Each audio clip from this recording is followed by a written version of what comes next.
நேயர்களுக்கு அன்பு வணக்கம். இன்றைக்கு அரசியல் செயல்பாட்டாளர் திரு வாகை குணசேகரன் அவர்களோடு மீண்டும் பேச இருக்கிறோம். சார் வணக்கம். வணக்கம் சார். கிட்டத்தட்ட ஒரு வாரமாக நிறைய அரசியல் நிகழ்வுகள் நடந்திருக்கு. சீமான் அவர்கள் தொடர்ந்து தாவேக்காவை விமர்சிக்கிறாரு. அவரு அதை விமர்சிக்கிறது சரிதான் அப்படிங்கிற மாதிரி நியாயப்படுத்திட்டும் வர்றாரு. அதை எப்படி புரிஞ்சுக்கிறது சார்? சீமான் வந்து அண்ணன் சீமானுக்கே நான் நேரடியா கேட்கிறேன், எதுக்கு கட்சி ஆரம்பிச்சிருக்க? ஏன் கட்சி ஆரம்பிச்ச? நான் நான் அதிபர் ஆனா, நான் முதலமைச்சர் ஆனால் இந்த மண்ணு மட்டும் என் கையில சிக்கிக்குச்சுன்னா நான் அதை பண்ணுவேன், தற்சார்பு பொருளாதாரம் ஆச்சா பூச்சான்னு எல்லாம் பேசுறிய. நீ ராமேஸ்வரம் கூட்டத்துல பேசுறதுக்கு முன்னாடி என்ன நிலைமையில இருந்த? ராமேஸ்வரம் கூட்டம் பேசுறதுக்கு முன்னாடி, ஈழத்தமிழர்கள் விஷயத்துக்கு முன்னாடி நீ என்னவா இருந்த? ஏன் கட்சி ஆரம்பிச்ச? எதுக்கு கட்சி ஆரம்பிச்ச? ஐயா ரஜினிகாந்த் அவர்கள் வந்து அரசியலுக்கு வரேன்னு சொல்லும் போது மராட்டியனா மான தமிழனா அப்படின்னு சொல்லி பேசுறதுக்கா? ஐயா புரட்சி கலைஞர் விஜயகாந்த் அவர்கள் வந்து கட்சி மக்கள் நல கூட்டணியில் நிற்கும் போது கால் மயிருக்கு பெருமையாடா அப்படின்னு கேட்கறதுக்கா? இல்ல இப்ப எங்க தலைவர், தமிழக வெற்றி கழக தலைவர் தமிழகத்துல கடன் சுமையில இருந்து மீட்டு இந்த தமிழக மக்களை நல்லா வாழ வைக்கணுங்கிறதுக்கா வரும்போது யார்கிட்ட பெட்டி வாங்கிட்டு யாராட்ட காசு வாங்கிட்டு இங்க இருக்கு உங்க கூட இருந்தவங்க யாராவது இப்ப உங்க கூட இருக்காங்களா? என்ன காரணம்? எதுக்கு கட்சி ஆரம்பிச்ச? சும்மா ஆடு மாடுகிட்ட பேசுவோம், காடுகிட்ட பேசுவோம், அதுகிட்ட பேசுவோம். அது உன்னோட கொள்கை சார்ந்த முடிவு, அது நம்ம தலைவதில்ல. கட்சி எதுக்கு ஆரம்பிச்சோம்னா, இங்க வந்து நடக்கிற ஊழல்களையும் இந்த மக்கள் விரோத ஆட்சியாளர்களையும் அகற்றி நீ ஆட்சிக்கு வரணுங்கிற எண்ணத்துல ஆரம்பிக்கிறேன்னு சொல்ற ஒரு சீமான் அவர்கள் வந்து நியாயமா பார்த்தா நீ அதிமுகவை எதிர்க்கணும். ஏன்னா அவர்கள் ஆட்சியாளர்கள், ஆட்சியில இருந்தவங்க, அல்லது திமுகவை எதிர்க்கணும். இவங்க ரெண்டு பேரும் எதிர்க்காம ஒரு கட்சி ஆரம்பிச்சு மக்களுக்கு சேவை செய்யணும்னு நினைக்கிறவங்களை வந்து எதுக்குறது எந்த வகையில நியாயம்? தமிழக மக்கள் என்ன முட்டா பண்ண? நீ கட்சி ஆரம்பிச்சு நீ கட்சி ஆரம்பிச்சு எங்க தலைவர் ஆரம்பிக்கிறதுக்கு முன்னாடி என்ன சொல்ற? என்னை எதிர்த்து பேசினா கூட நான் வந்து அவர் ஆதரிப்பேங்கிறேன். ஐ எம் வெயிட்டிங், தம்பி நானும் கூட்டணி போட்டு நாங்க துரத்தி திமுகவை அடிக்கிற அடியில அவங்க எந்திரிக்க மாட்டாங்க அப்படின்னு சொல்றேன். அப்புறம் வந்த பின்னாடி இப்ப இன்னைக்கு போய் முத்து மரணத்துக்கு போய் பெட்டியை வாங்கிட்டு வந்த பின்னாடி என்ன பேச்சு பேசுற நீ? எது கட்சி ஆரம்பிக்கிறேன்? இது வரைக்கும் என்ன 20 வருஷம் ஆட்சி செஞ்சிருக்கா? ஊழல் பண்ணியிருக்காரா? அவரு வந்து அரசியல் கட்சி என்ன கொள்கைன்னு கேட்கிறீங்க. பிறப்புக்கும் எல்லா வீட்டுக்கும் சொன்னாவே முடிச்சு அதே என் கொள்கை மாநாடு, விளக்க மாநாடு அங்க அறிவிச்சுட்டாரு, எல்லாமே பண்ணிட்டாரு. ஏப்பா நீ வேலையை பாரு.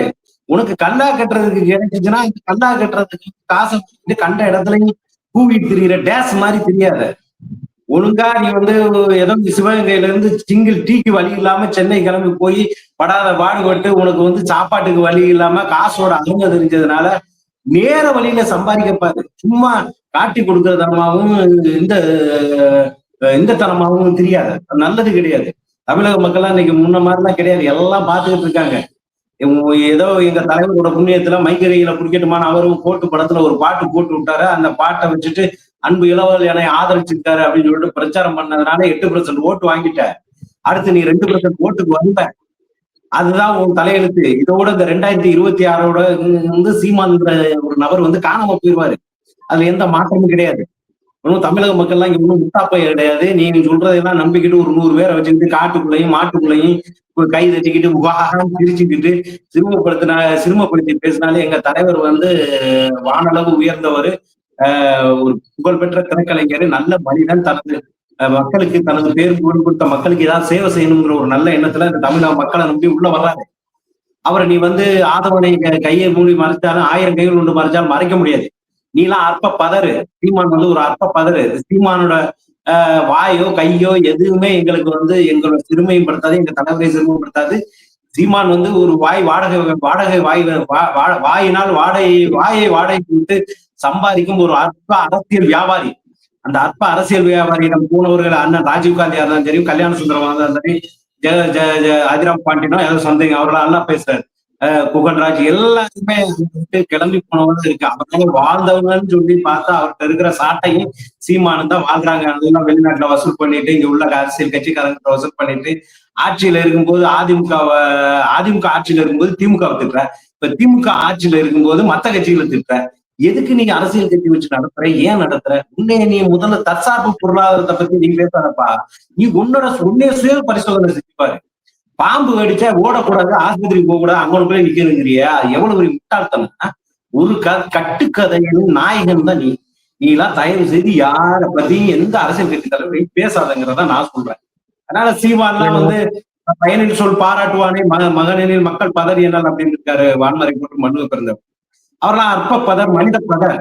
அந்த மனித பதரை எல்லாம் பேசி நம்ம நேரத்தை வீணாக்க கூடாது. நம்ம வந்து ஒரு தொலைநோக்கு பார்வையோட, ஒரு தொலைநோக்கு சிந்தனையோட இந்த தமிழகத்தை வளமிக்கவாகவும் வளர்ச்சி மிக்கதாகவும் மாற்ற வேண்டும் அந்த தமிழக வெற்றி கழக தலைவரின் கருத்தியலை தான் நம்ம எடுத்து வைக்கணுமே தவிர இந்த மாதிரி அற்ப பதறுகளை வந்து நம்ம பேசக்கூடாதுன்னு தான் நான் சொல்லிக்கிறேன். நான் புலி வேட்டைக்கு போயிட்டு இருக்கேன், அணில் எதுக்கு குறுக்க வர்றீங்க அப்படின்னு கேக்குறாரு. நீ புலியே கிடையாதுப்பா, நீ வந்து ஒரு பெருச்சாளிப்பா. நீ வந்து ஒவ்வொரு ஒவ்வொரு கட்சியா போய் ஒவ்வொரு கான்ட்ராக்டரா, மணல் குவாரி கான்ட்ராக்ட் கட்சிக்காரங்க திரள் நிதி திரட்ட பெருச்சாளிப்பா நீ. நீ எலி, அவரை பத்தி பேச வேண்டாம். அவர் புலியும் கிடையாது. அவரை பார்த்து பேசினாவே எல்லாருக்கும் கிளிதான் வரும். அவர் புலி கிடையாது, அவர் ஒரு எலி, அது பெருச்சாளி. அது நிறைய இடங்கள்ல வந்து சொலவு போட்டு அதை எல்லாத்தையும் காலி பண்ணிக்கிறோம். அவரை நம்ப போனவன் அத்தனை பேர் நடுத்தரவுல நிக்கிறான். நிறைய பேர் தூக்கு போட்டான், நிறைய பேர் மருந்து குடிச்சிட்டாங்க கடன் சுமையில. நிறைய பேர் வந்து பல லட்சம் ரூபாய் கடனாளியாகி ஊரை விட்டே ஓடி போயிட்டான். ஆனா இவர் மட்டும் கோடிக்கணக்கில் சொத்து சேர்த்துக்கிட்டே இருக்காரு. அந்த ரகசியம் தான் என்னன்னு தெரியல. இப்பதான் தெரியுது. ஆளுங்கட்சிக்கு சாமரை வீசிக்கிட்டு, ஆளுங்கட்சிக்கு சான்றா போட்டுக்கிட்டு ஏதோ காசை வாங்கி வைத்தையும் வாயையும் சொத்தையும் பெருப்பாரு. அவருக்கு புலியெல்லாம் கிடையாது, அவர் எலி, பெருச்சாலி. இல்ல, அரசியல் எதிரி, கொள்கை எதிரின்னு சொல்றாரு. அரசியல்னா என்ன, கொள்கைனா என்னன்னு விஜய்க்கு தெரியுமான்னு கேக்குறாரு. இங்க தன்னை பேத்துக்குமா தவிட்டுக்கோழி அப்படிம்பாரு. அவரை யாருங்க இங்க ஏத்துக்கிறா? அவர் என்ன யாருமே அவரை பத்தி பேசுறதே இல்லை. ஒரு சில மீடியாக்கள்ல காசு வாங்கிட்டு, ஒரு சில கட்சிகள்கிட்ட இருந்து காசு வாங்கிட்டு ஏதோ கூவிட்டு திரியிறாரு. எங்களோட இலக்கே, எங்க தலைவரோட இலக்கே வந்து கொள்கை எதிரியான பாஜகவும் தான், அரசியல் எதிரியான கரப்ஷன் கபடதிரியான திமுகவும் தான். இந்த மாதிரி அற்ப பதறுகளை எல்லாம் நாங்க வந்து சட்டை செய்யறதுலாம் அது பேசுறதே கிடையாது. அவர் பாட்டுக்கு அவரை குறுக்கு மறுக்குமா ஓடிக்கிட்டு திரிய வேண்டியதான்.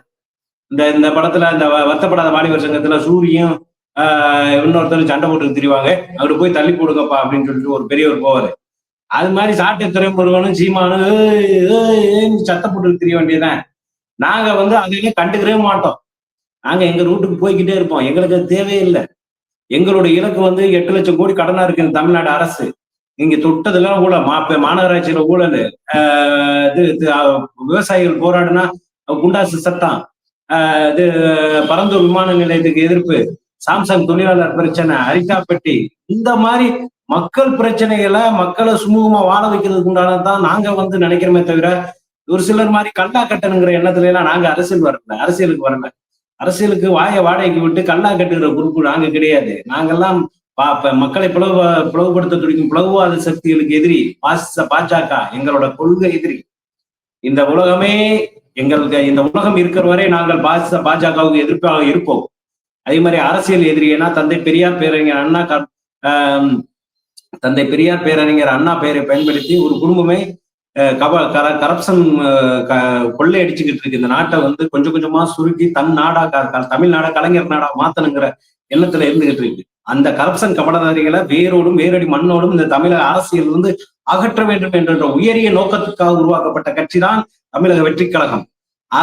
அதுதான் எங்க இலக்கை தவிர இந்த மாதிரி சிறு நரிகளும் அற்ப பதறுகளையும் உயிரற்ற ஜடங்கள் தான் சீமானே நான் சொல்லுவேன். ஏன்னா நேற்று ஒரு பேச்சு, இன்று ஒரு பேச்சு, நாளை ஒரு பேச்சு, நாளை மறுநாள் ஒரு பேச்சு. என்ன மனித ஜனம், என்ன உனது நாவிலே, உனது வாயிலே, உனது எண்ணத்திலே, உனது சிந்தனையிலே என்ன உயிரோடு நீ உள்ள பொருளாக இருக்கிறாய் என்றுதான் எனது கேள்வி. அதனால் எங்களது இலக்கு எங்களது கொள்கை எதிரி பாஜகவையும் எங்களது அரசியல் எதிரி கரப்ஷன் கபடதாரிகளையும் இந்த தமிழ்நாட்டு மண்ணிலிருந்து அகற்றி அரசியல்னா என்ன, வெளிப்படைத்தன்மைனா என்ன, டெண்டர் எப்படி எவ்வளவு நேர்மையா நடக்கும், எவ்வளவு உண்மையா நடக்கும், ஒரு தொழிலாளர்கள், துப்புரவு தொழிலாளர்கள் இருந்து ஒரு விவசாயிகள் இருந்து ஒரு அரசு ஊழியர்கள், ஹையர் அதிகாரி வரைக்கும் எவ்வளவு வெளிப்படைத்தன்மை, எவ்வளவு நேர்மையான ஒரு ஆட்சி நடத்த வேண்டும் என்ற ஒரு பாடத்தை 1954, அதாவது பக்தவத்சலம் 67 கூட வச்சுங்க, 67க்கு முன்பு இருந்த ஆட்சியை கொண்டு வருவதுதான் எங்களது தலைவரின் இலக்கை தவிர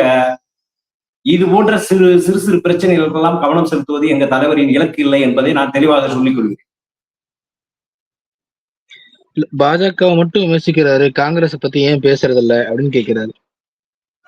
காங்கிரஸ் ஆட்சியில இல்லையே. காங்கிரஸ் இப்ப ஆட்சியில இருந்து அவங்க வந்து இப்ப ஏதாவது ஊழல் பண்ணிருக்காங்களா, ஏதாவது முறைகேடு பண்றாங்களா, இல்ல மக்கள்கிட்ட சாதி மதத்தால எது பிளவுவாதம் ஏற்படுத்துறாங்களா, பிளவுவாத சக்திகளுக்கு இடம் கொடுக்குறாங்களா? அப்படி ஏதாவது பண்ணியிருந்தா நம்ம வந்து சொல்லலாம். காங்கிரஸ் கிட்டத்தட்ட வருஷமாக ஒரு ஆட்சியில இல்ல, அவங்களை எப்படி நம்ம விமர்சிக்க முடியும்? இப்ப ஏடிஎம்கே நாங்க விமர்சிக்கிறது இல்ல, ஆட்சியாளர்கள் யாரோ, ஆட்சியாளர்கள் யார் எந்த குறைபாடு செய்யறாங்களோ அதைத்தான் நம்ம இது பண்ணுவோம். இப்ப திமுகவை நாங்க விமர்சிக்கிறோம், எது பாரதிய ஜனதா விமர்சிக்கிறோம். அந்த அமெரிக்கால இருந்து வரி விதிப்பு வந்து காங்கிரஸ் ஆட்சியில தான் பல லட்சம் தமிழர்கள் படுகொலை செய்யப்பட்டாங்க அப்படின்னு சொல்றாங்க. ஏங்க அது வந்து பல்வேறு உலக நாடுகள் சேர்ந்து வந்து இலங்கைக்கு சப்போர்ட் பண்ணி முடிஞ்சிருச்சு. அது ஈழத்தமிழர்கள் ஒரு தனி நிலம்ங்கிற ஒரு சகாப்தம் வந்து முடிஞ்சிருச்சு. இனிமேட்டு அங்கே உள்ள ஈழத்தமிழர்கள் எவ்வாறு வாழ வைக்க வேண்டும் என்றுதான் நம்ம நினைக்கணும். அதை விட்டுட்டு வரலாறே பேசிக்கிட்டு இருந்தா அது எதுக்கும் ஆகாது. வைத்த வேணா நிரப்பலாம் சீமா மாதிரி, புரியுதுங்களா? என்னன்னா அங்க உள்ள ஈழத்தமிழர்களுக்கு என்ன தீர்வு? இப்ப கச்சத்தீவு எங்க தலைவர் கேட்கிறாரு, அது இங்க உள்ள தமிழர்களுக்கு பயன்பாடா இருக்கும், இங்க உள்ள மீனவர்களுக்கு பயன்பாடா இருக்கும். மதுரை மாநாட்டிலே பாரபட்ச மாநாட்டிலே எங்க தலைவர் கேட்டாரு, கச்சத்தீவு எங்களுக்கு மீட்டு கொடுங்க, ராமநாதபுரம் சமஸ்தான மன்னரோட ஆளுமையின் கீழே வந்த ஒரு ஒரு தீவு, அந்த தீவுல வந்து புனித அந்தோனியர் ஆலயத்துல வழிபாடு நடத்தவும், அங்க உள்ள மீன்கள், அங்க அந்த ஏரியாவில் உள்ள மீன்களை மீனவர்கள் வந்து எந்த பிரச்சனையும் இல்லாம பிடிச்சி வந்து காய வைக்கவும் அது எங்களுக்கு தேவை அப்படிங்கிற மாதிரி அதை மீட்டு கொடுங்கன்னு கேட்கிறாரு. அதைத்தான் பேசணும். அதை விட்டுட்டு கடந்த காலத்தை பல பேரை கொண்டுட்டாங்க, பல இதை இது பண்ணிட்டாங்க, அடிச்சுட்டாங்க அப்படின்னு சொன்னா அப்புறம் வந்து சேர பேரரசு, சோழ பேரரசு, பாண்டிய பேரரசு, பல்லவ பேரரசு, முகலாய பேரரசு, சுல்தானிய பேரரசு, இந்த வரலாற்றுக்கு எல்லாம் போவா? அது முடிந்து போன விஷயம். ஈழத்தமிழர்கள் இன்றும் அங்கே இலங்கையிலே நிம்மதியாக வாழ்ந்து கொண்டு இருக்கிறார்கள். சீமான் மட்டும் வாயை திறக்காம இருந்தா போதும், இன்னும் நிம்மதியா இருப்பாங்க. அதே மாதிரி இங்க உள்ள தமிழ்நாட்டு தமிழர்களும் வாழ்வாதாரத்துக்கு உண்டான வளர்ச்சியை தான் பார்க்க வேண்டுமே தவிர வரலாறு பேசி வெறுப்புணர்வை உமிழ்ந்து அதனால் வந்து நாம் இன்னும் எடுக்க போறது ஒன்றுமில்லை என்று நான் சொல்கிறேன்.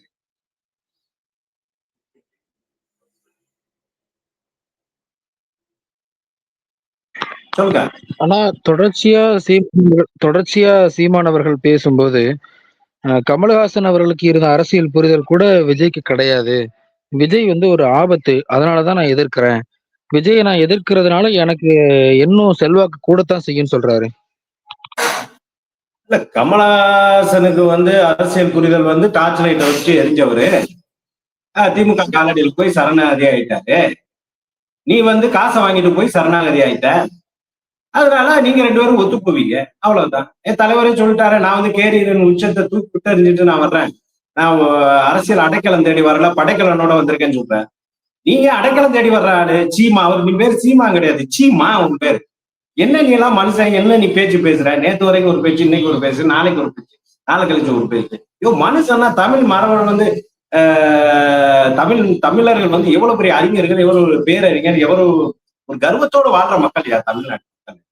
அது ரொம்ப கேவலப்படுத்தி கட்டுக்கதையா அள்ளி விட்டு தயவுசெய்து அவரை பத்தி பேசாது, மக்கள் பயன்பாட்டை பத்தி பேசு. அவட வந்து சீமான்லாம் ஒரு பொருட்டே கிடையாது, அதை பத்தி தான் நீங்க இவ்வளவு கடுமையான குற்றச்சாட்டுக்களை சீமான் மேல வைக்கிறீங்க. அப்படி சீமானுக்கு தாவேக்கா மேல என்ன வெறுப்பு? எங்களுக்கு கோபம் இல்ல, வெறுப்பு கிடையாது. நீங்க கேட்கிற கேள்வியா பேசுறோம். எங்களோட இலக்கு வந்து எங்களோட கொள்கை எதிரி பாஜகங்க. அது வந்து இந்திய மண்ணை ஆளக்கூடாது, அந்த இந்திய மண்ணுல இருந்து அவங்க ஆள விடாம அவங்கள தடுக்கணும். அதே மாதிரி எங்களோட அரசியல் எதிரி வந்து தந்தை பெரியார் பேரை, எங்க அண்ணா பேரை பயன்படுத்தி குடும்பமே கொள்ளையடிக்கும் கரப்ஷன் கபடதாரியான திராவிட மாடல்ங்கிற வெற்று விளம்பர மாடல் ஆட்சியை வந்து இந்த தமிழ் மண்ணில இருந்து அகற்றணும்.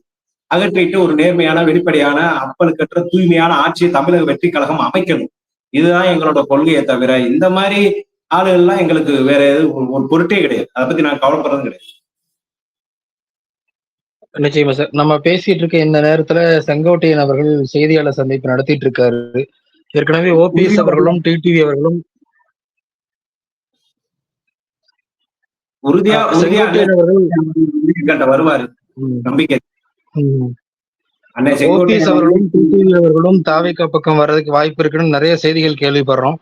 நம்ம இது குறித்து இன்றைக்கு மாலை நம்ம விரிவா பேசுவோம் சார். அவங்க செய்தியாளர் சந்திப்பு கொடுக்கட்டும். தற்போதைக்கு இந்த கருத்துக்களை பகிர்ந்தமைக்கு மிக்க நன்றி சார். நன்றி, நன்றி. அவர் சந்திச்ச பின்னாடி, அவங்க செய்தியாளர் சந்திப்பு முடிஞ்ச பின்னாடி நம்ம பேசுவோம். மிக்க நன்றி.